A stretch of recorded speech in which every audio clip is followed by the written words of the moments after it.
E komo maloko o Halemaʻumaʻu he mahuna puʻu e ola ola nei e pele e pele e pele e pele e pele e pele huaina ku bau bau o hamaʻi o galani ani bau bau o hamaʻi o galani ani bau bau hamaʻi o galani ani.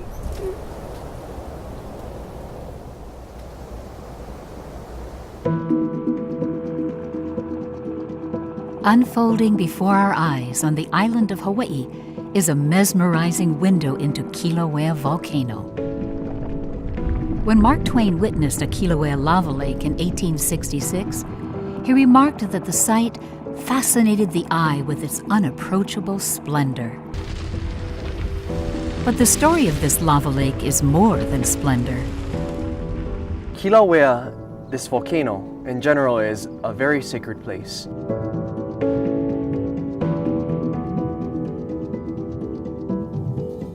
Halemaʻumaʻu crater, which is right behind me, is even more sacred because that is literally the home of Pele, who is the volcano deity.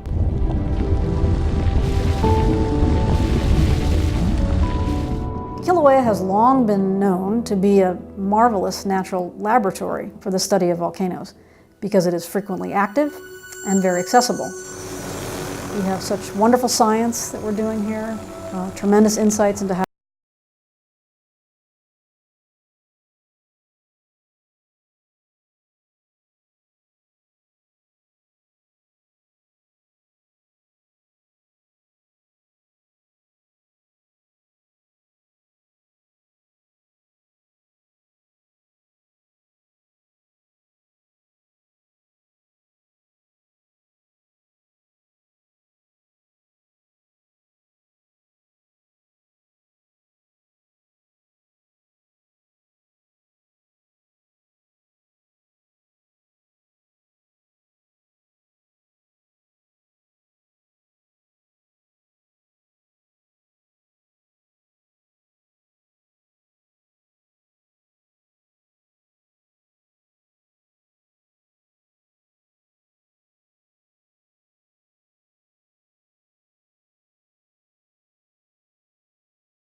Years ago, the top of Kīlauea collapsed, forming the summit caldera we see today. Within this caldera is Halemaʻumaʻu crater.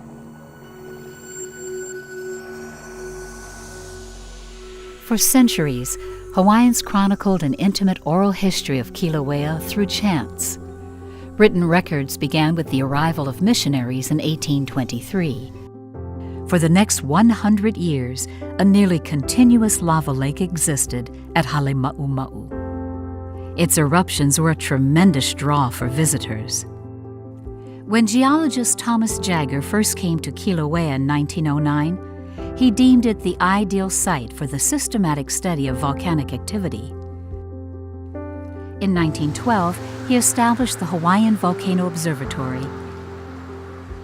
4 years later, the national park was created. Today, about half of Kīlauea lies within the boundaries of Hawaiʻi Volcanoes National Park. In 1924, violent explosive eruptions doubled the diameter of Halemaʻumaʻu to more than 3,000 feet. After the explosions, short-lived lava lakes occurred in Halemaʻumaʻu until 1934. Then the entire volcano went quiet for 18 years. Lava returned to Halemaʻumaʻu in 1952, with intermittent eruptions until 1982. The summit of Kīlauea was then quiet until 2008. And by mid-January, the values of sulfur dioxide emissions from Kilauea's summit caldera were higher than we'd seen them in over 20 years. And the numbers kept going up. And the chemistry, the overall chemistry of those gases had changed dramatically. That's when we really knew that something was up. At 2:58 a.m. on March 19, 2008, Halemaʻumaʻu awoke with an explosion. As the first summit eruption in almost 26 years, it was exciting. This explosion damaged the national park overlook and ejected rocks large enough to have caused serious injury or death had anyone been on the rim or trail. The next morning, as U.S. Geological Survey scientists drove toward the crater, the crunching of rocky debris beneath the vehicle's tires was one of the first clues that something big had happened. After the explosion, a hole, or vent, more than 100 feet wide could be seen in the crater wall. Nighttime glow from this vent meant that lava was just below the surface. Over the next few months, the lava level slowly rose higher and the vent grew wider. Views got better and better. Eventually, a lake of molten lava within the vent could be seen from the rim of Halemaʻumaʻu. In 2015, the lake rose high enough that lava briefly spilled onto the floor of Halemaʻumaʻu for the first time during the eruption. Today, lava spattering on the lake's surface is occasionally visible from the National Park's Jagger Museum overlook. Millions of visitors have, like Mark Twain, witnessed the splendor of an active lava lake.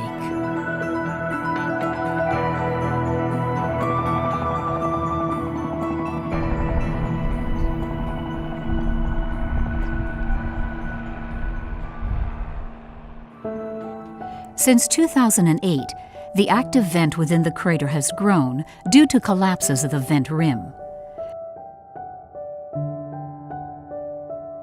By early 2017, the summit vent was more than 800 feet wide and still growing.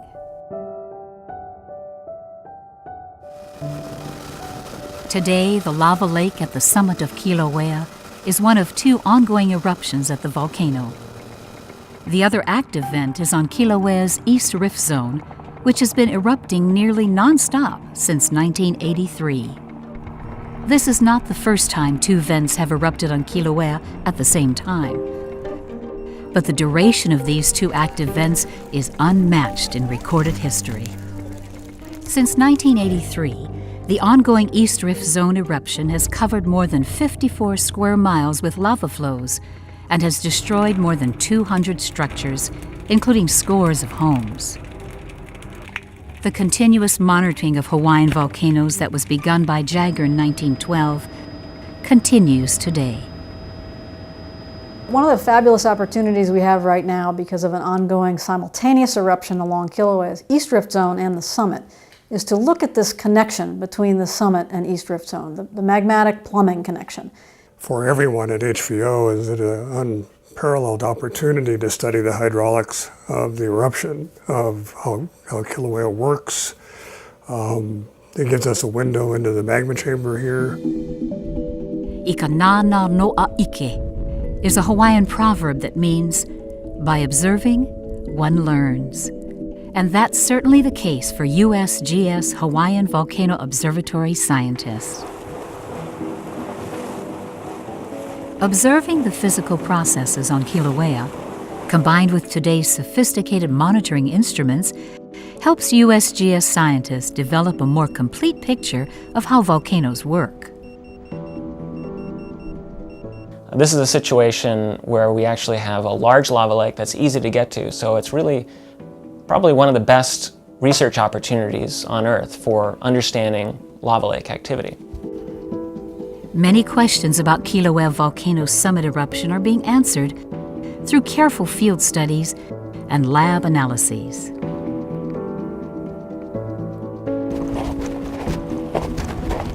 We have a network of 10 buckets out here to collect ash that is ejected from the lava lake.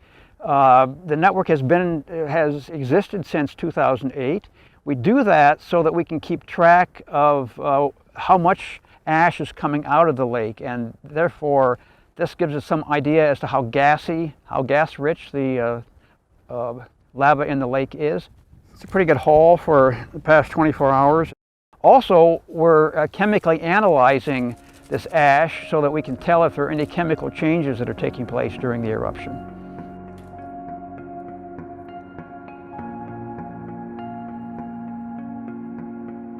Gas emitted from the summit vent can tell us a lot about what's happening inside the volcano. One thing that we know about the emissions of sulfur dioxide gas is that it's tied to the amount of lava that's brought from depth up to atmospheric pressure. And it's that process that occurs when lava is erupted on the surface. So by measuring the amount of sulfur dioxide that's released can tell us how much lava is being erupted on the surface. So the FTIR instrument, we point it down at the lava lake. Using the heat off the lava lake, it's actually able to measure the concentration of about 6 or 7 gas species that are actually boiling out of the lake at once. And we're able to measure that about every 5 or 6 seconds. So we're getting a gas analysis every 5 or 6 seconds, which is fantastic. Kīlauea emits more sulfur dioxide than the largest coal-burning power plant in the U.S. These emissions produce volcanic air pollution, known in Hawaii as VOG. Since 2008, the overall gas emissions from Kīlauea essentially tripled. It's a tremendous amount of gas. All of that gas, the sulfur dioxide, irritating sulfur dioxide gas, and the sulfuric acid mist are carried downwind to communities at the southern end of the island, and then the wind patterns carry those emissions up the Kona coast, where they affect people's lives in that area. So this is a rather unique form of volcanic air pollution.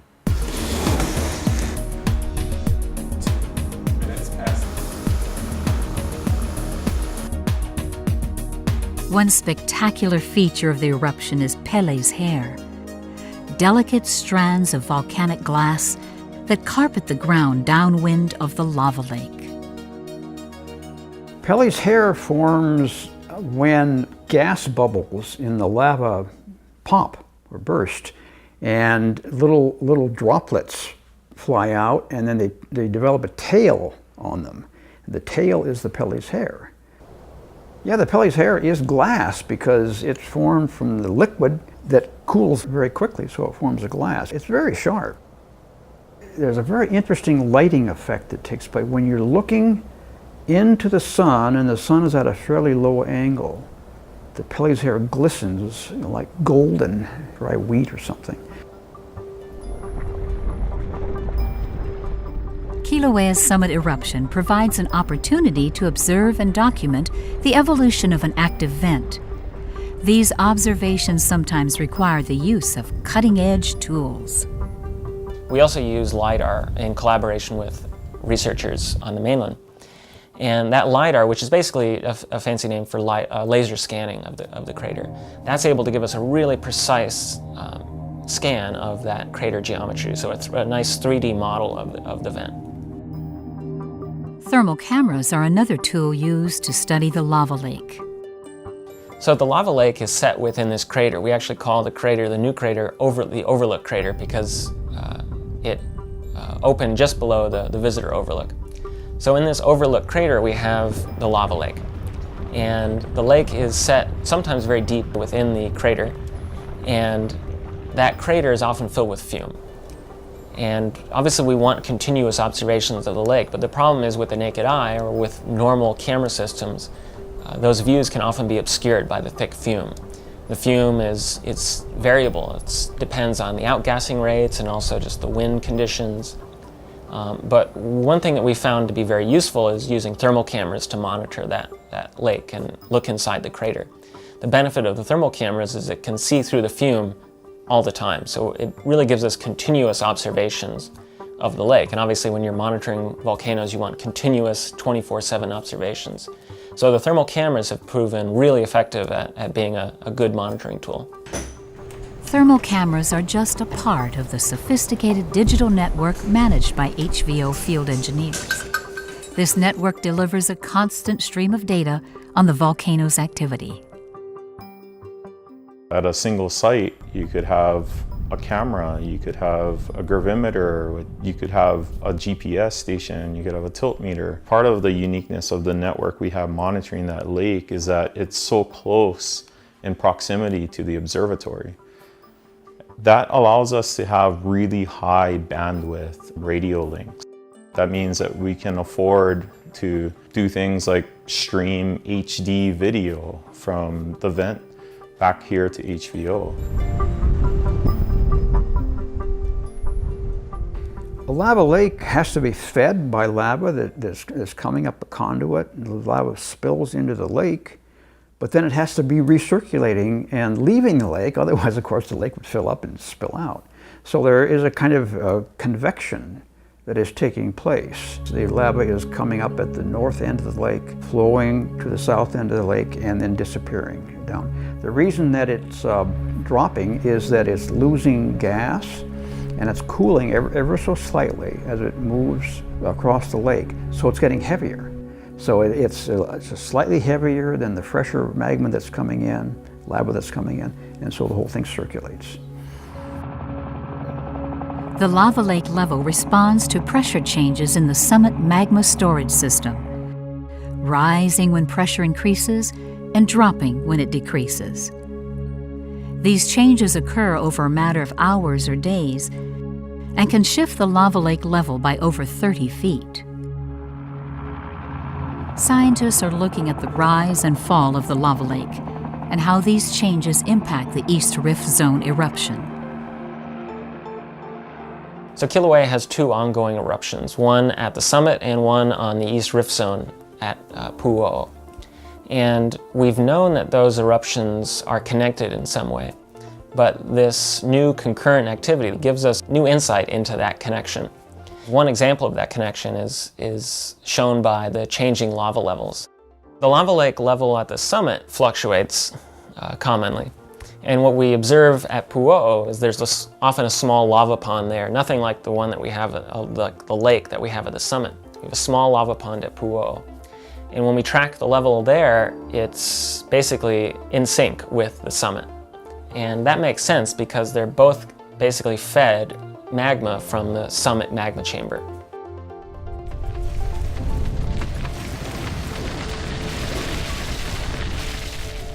Explosive events have occurred throughout this eruption. Why they occur was initially a matter of speculation, but new tools have shed light on their cause. One of the interesting things about this eruption, and was a bit puzzling at first, is that we've had a handful of these small explosive events. These explosions have thrown volcanic bombs around the vent. So obviously it's not an area that you'd want to be when these explosions occurred. And there was a debate. There were actually several theories proposed.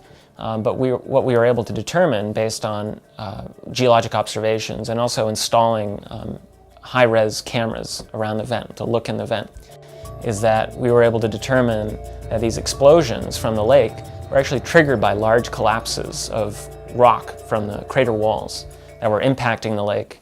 And the lake is very gas-rich, so it's very frothy. And when those when the rocks impacted the lake, then they triggered these explosions.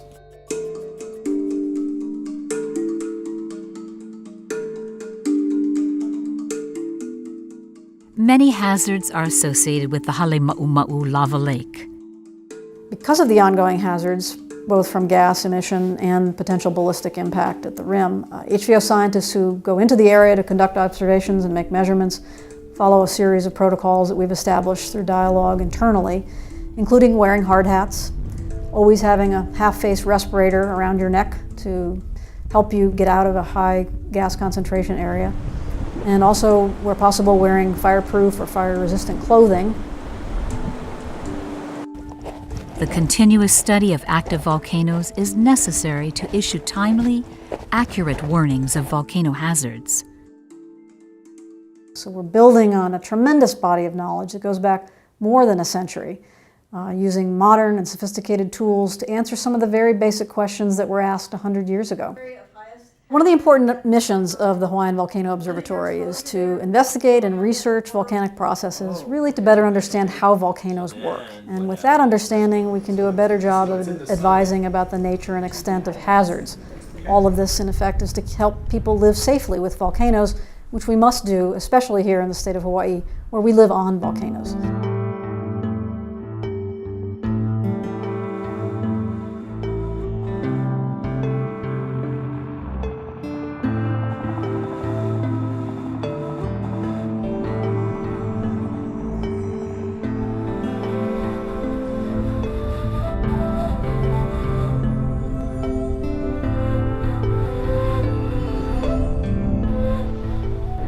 This is the longest Kīlauea summit eruption since 1924, and there are no signs that it's slowing down. But how long it will last remains to be seen.